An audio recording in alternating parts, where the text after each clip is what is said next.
آج کی گفتگو میں ہم بندے کا رب ذوالجلال کے ساتھ تعلق بصورت دعا کیسا ہو سکتا ہے، اس پہ گفتگو کریں گے۔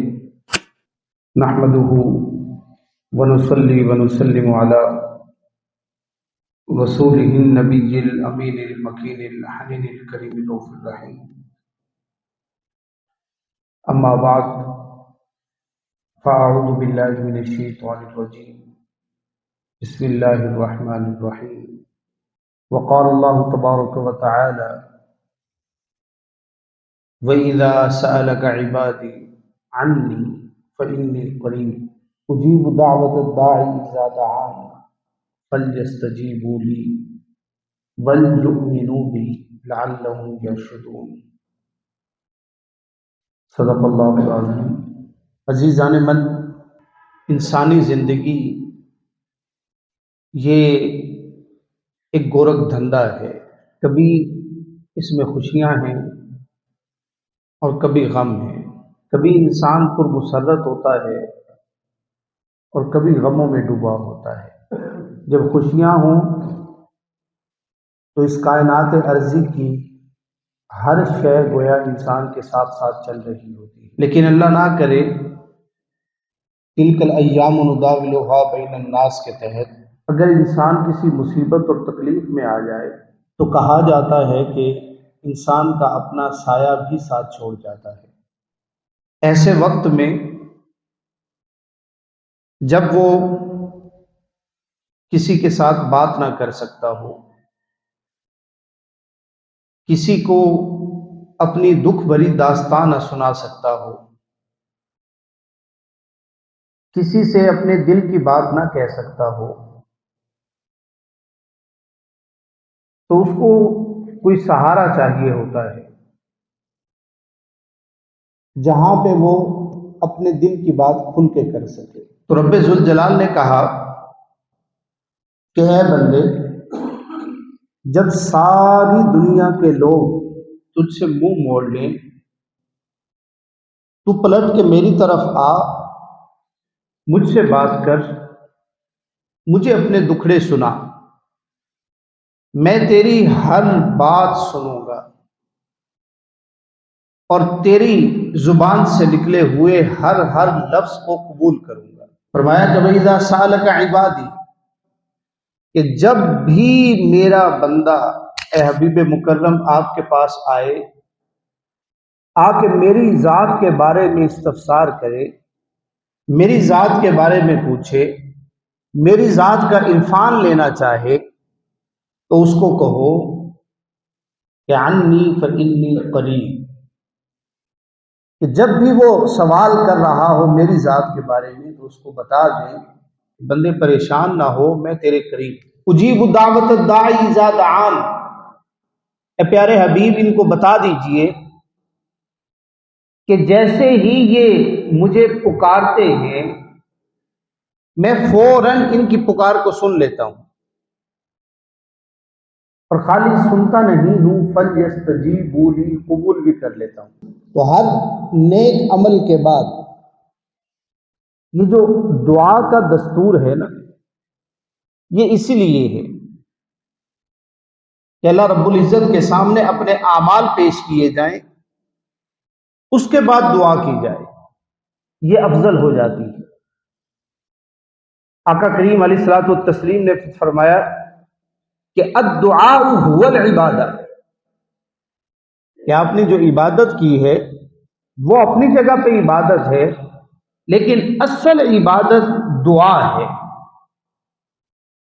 وہ کیوں؟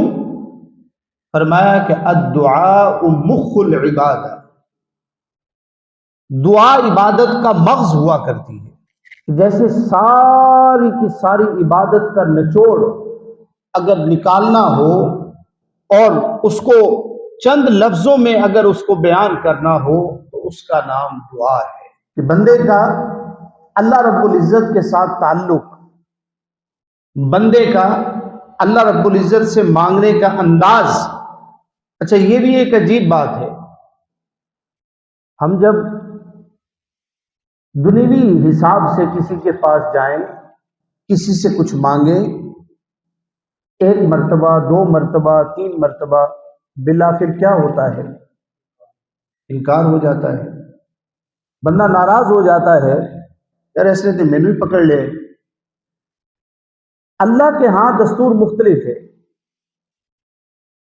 جو بندہ اللہ سے نہ مانگے اللہ اس سے ناراض ہو جاتا ہے۔ دنیا والوں سے اگر مانگا جائے تو وہ ناراض ہوتے ہیں، اللہ کے ہاں دستور الٹ ہے۔ اگر کسی نے اللہ سے نہ مانگا پھر اللہ ناراض ہوتا ہے۔ قرآن پاک نے کہا ان الذین یستکبرون عن عبادتی سیدخلون جہنم داخرین، کہ جو میری عبادت کرنے سے میرے سامنے تکبر کا اظہار کرتے ہیں تو ایسے لوگوں کو میں ان قریب جہنم میں داخل کروں گا۔ ان قریب اللہ ناراض ہوتا ہے کہ اس بندے کی اتنی ہمت کیسے ہوئی کہ یہ کھاتا میرا دیا ہوا ہے، پہنتا میرا دیا ہوا ہے، سانس میری دی ہوئی ہوا میں لے رہا ہے، اور جب مجھ سے مانگنے کی بات آئے، مجھ سے لینے کی بات آئے تو اکڑ جاتا ہے، تکبر کرتا ہے۔ فرمایا کہ سیدخلون جہنم داخرین، اور اس کے مقابلے میں جو ایمان والے ہیں ان کی علامت اللہ نے کیا بتائی؟ اللہ نے کہا کہ ایمان والوں کی علامت یہ ہے کہ الذین یذکرون اللہ قیاما وقعودا وعلی جنوبہم ویتفکرون فی خلق السماوات والارض۔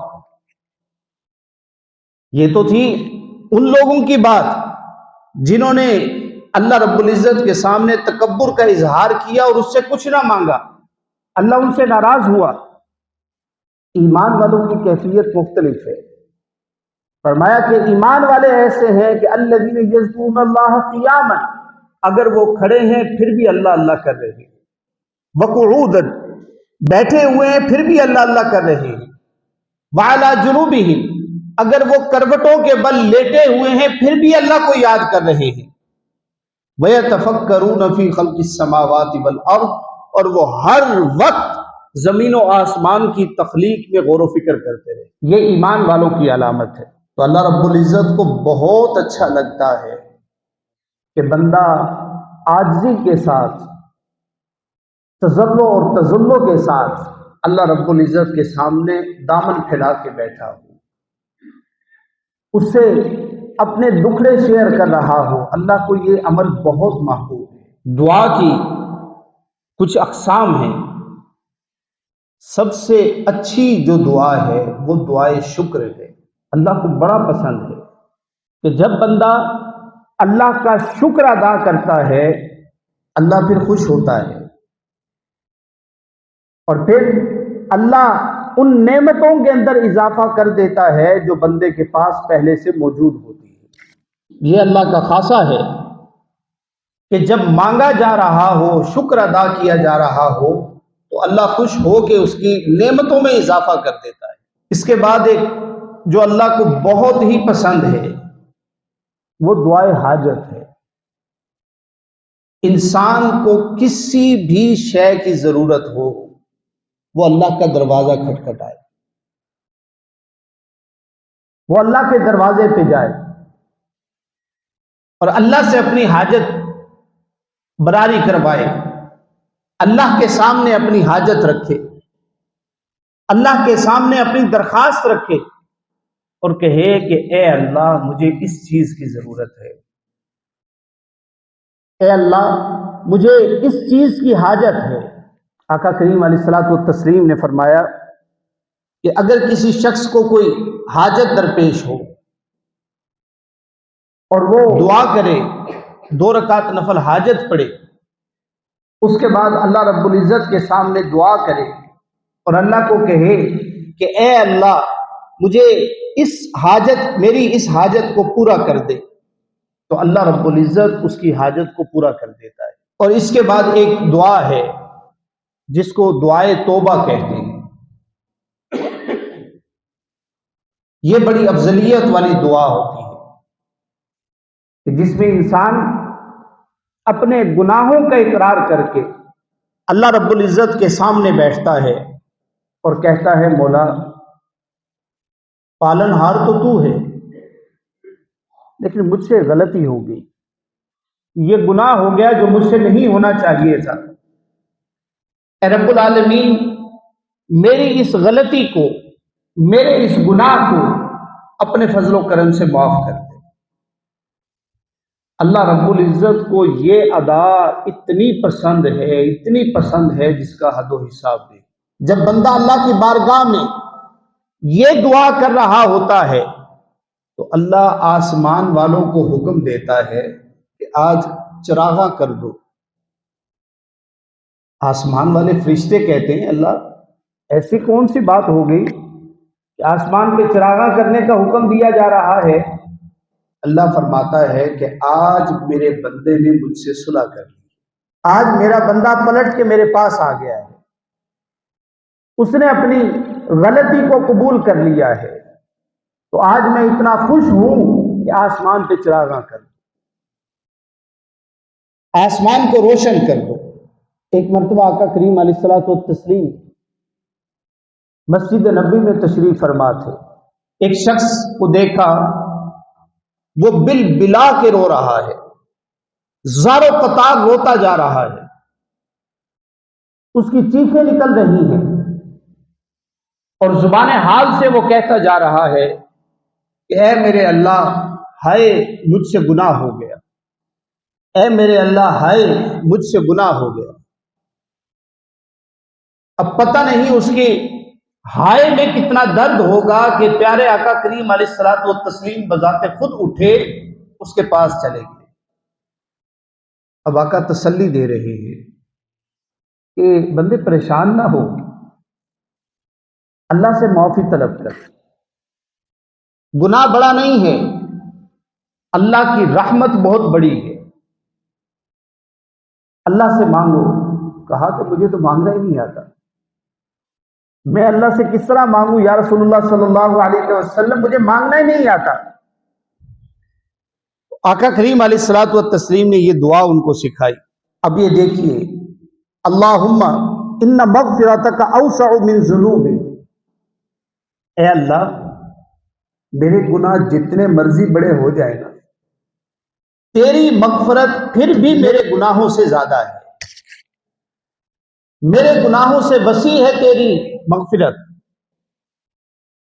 اور ورحمتک ارجا عندی من امری، اور اے اللہ اگر میں اپنا گناہ دیکھوں نا اور دوسری طرف تیری رحمت کو دیکھوں تو اے اللہ میری نظر تیری رحمت پہ جا کے ٹھہرتی ہے، اپنے گناہ پہ نہیں ٹھہرتی۔ اب یہ دعا پڑھنے کی دیر تھی، بندہ پرسکون ہونا شروع ہو گیا۔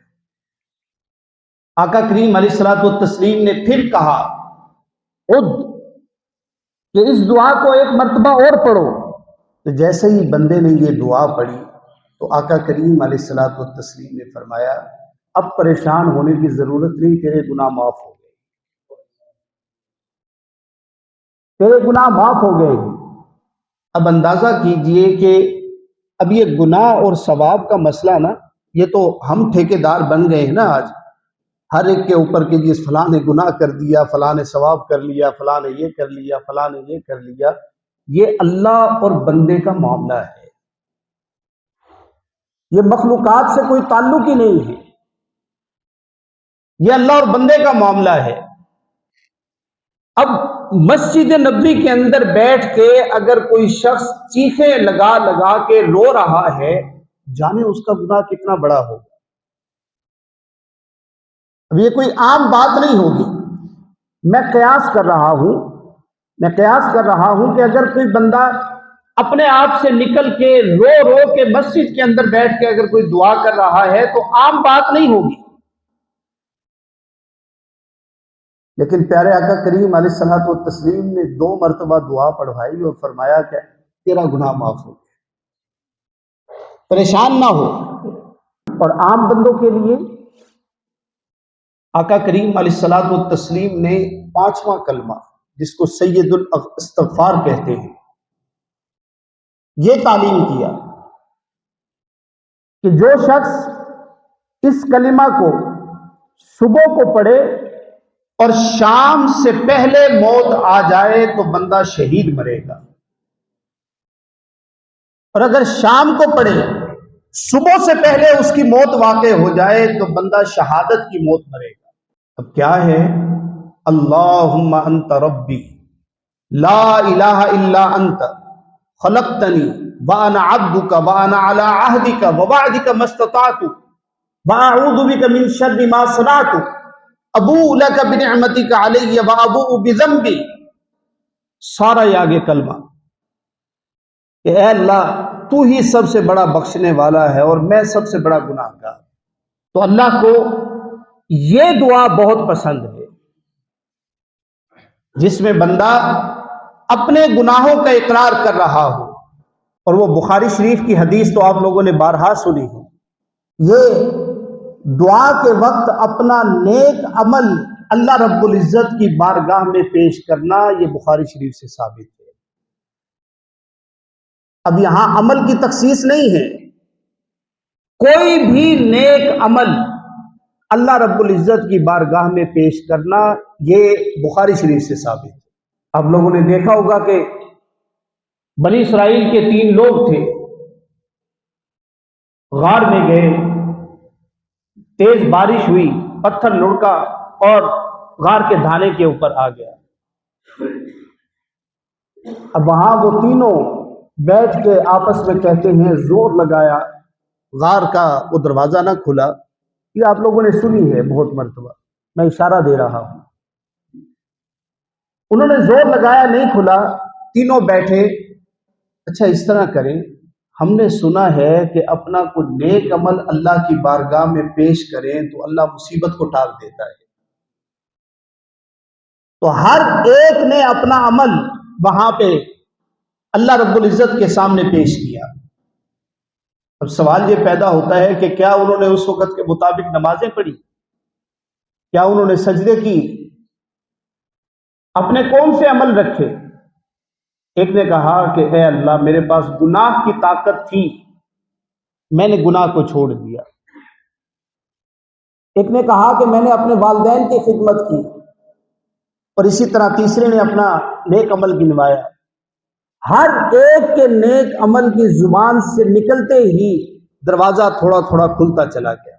تو پتہ لگا کہ ہر نیک عمل کو اللہ کی بارگاہ میں پیش کر کے دعا کرنا، یہ دعا کی قبولیت کی سند ہے۔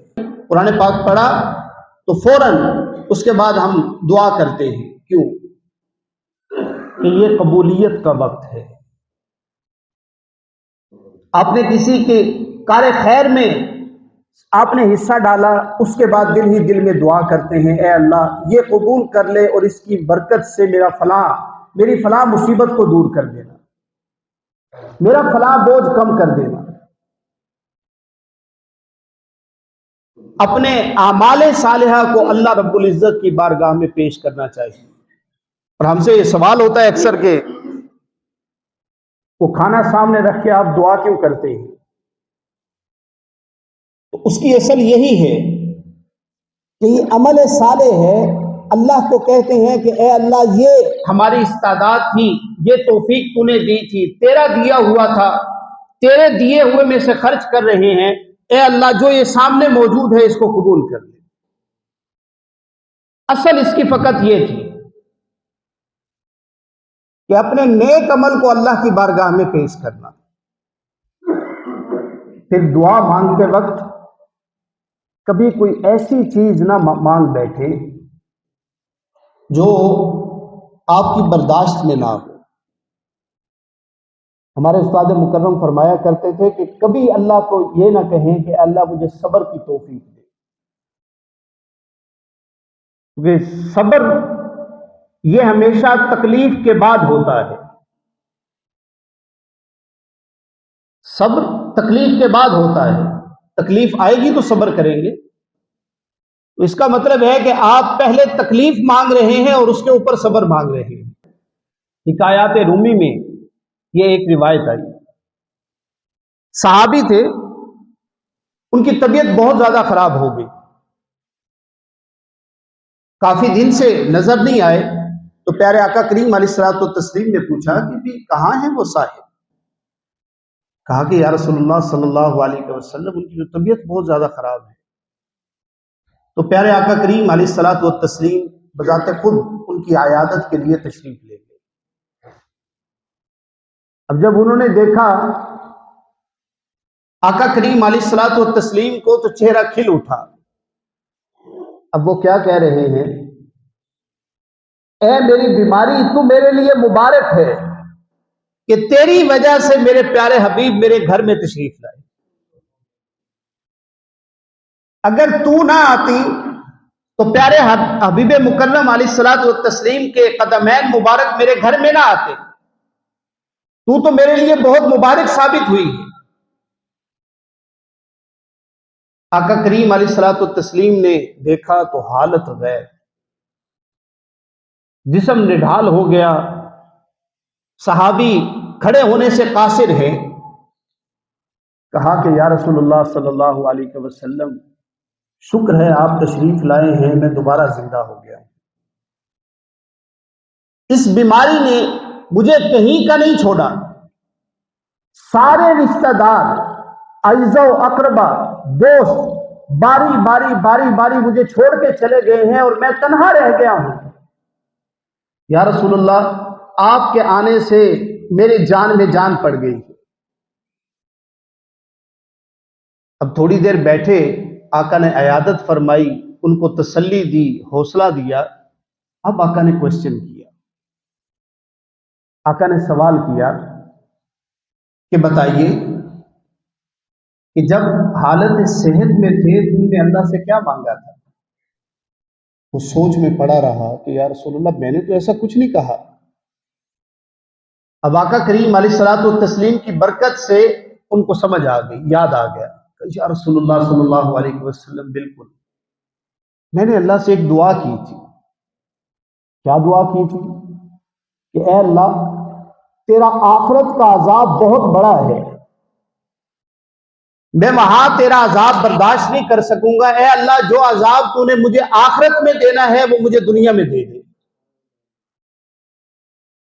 وہ مجھے دنیا میں دے دے، کہ آخرت میں عذاب نہ برداشت کروں، بس جاؤں تو تیرے کرم کی جگہ کے اوپر میں جا کے تیرے کرم کے ٹھکانوں میں سے کسی ٹھکانے میں چلا جاؤں، تیری جنتوں میں چلا جاؤں، بس دنیا میں مجھے جو دینا ہے دے دے، آخرت میں مجھے کچھ نہ کہنا۔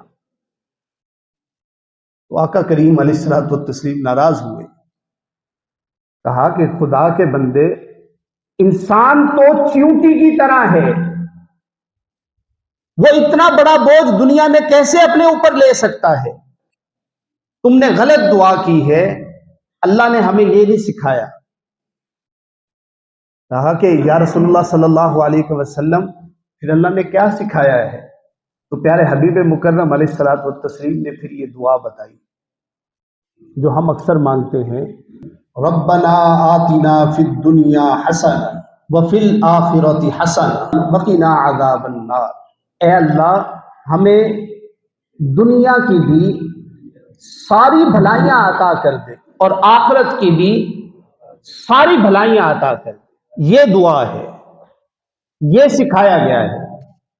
اب اس میں بھی دیکھیے، آخرت کو مقدم نہیں رکھا، دنیا کو مقدم رکھا ہے۔ پہلے کہا ہے کہ ربنا آتنا فی الدنیا حسنہ۔ ہم کہتے ہیں کہ بس آخرت کی آخرت مانگتے چلے جائیں، تو دعا کا اسلوب یہ سکھایا گیا ہے کہ اپنی دعاؤں میں دنیا کی ہر شے اللہ سے مانگے۔ اللہ زبانوں کی قید سے ماورا ہے، آپ کسی بھی زبان میں مانگے، کسی بھی طرح سے مانگے، بس اللہ کے سامنے اپنی جھولی پھیلا کے بیٹھے رہیے، اپنا دامن پھیلا کے بیٹھے رہیے، اللہ سے ہر وقت مانگتے رہیے۔ یہ جو ہر نماز کے بعد، فرض کے بعد ہم الگ دعا کرتے ہیں، پھر اپنی سنت نوافل پڑھنے کے بعد پھر دعا کرتے ہیں، کیوں؟ کہ بار بار بار بار اللہ سے ایک تعلق بن جائے کہ بس اللہ سے مانگنا ہے، اللہ سے مانگنا ہے، اللہ کے سامنے اپنی خالی جھولی پھیلا کے بیٹھے رہنا ہے، اللہ کے سامنے اپنے ہاتھ پھیلا کے بیٹھے رہنا ہے، اور ہر وقت مانگتے رہنا ہے کہ اے اللہ، ہمیں جتنی دنیا کی خیریں ہیں وہ بھی عطا کر دے، اور جو آخرت کی خیریں ہیں وہ بھی ہمارا مقدر کرے۔ اللہ رب العزت ہمیں ہر حال میں اللہ سے مانگنے کی توفیق عطا فرمائے۔ آمین بجاہ النبی الکریم۔ والسلام علیکم ورحمۃ اللہ وبرکاتہ۔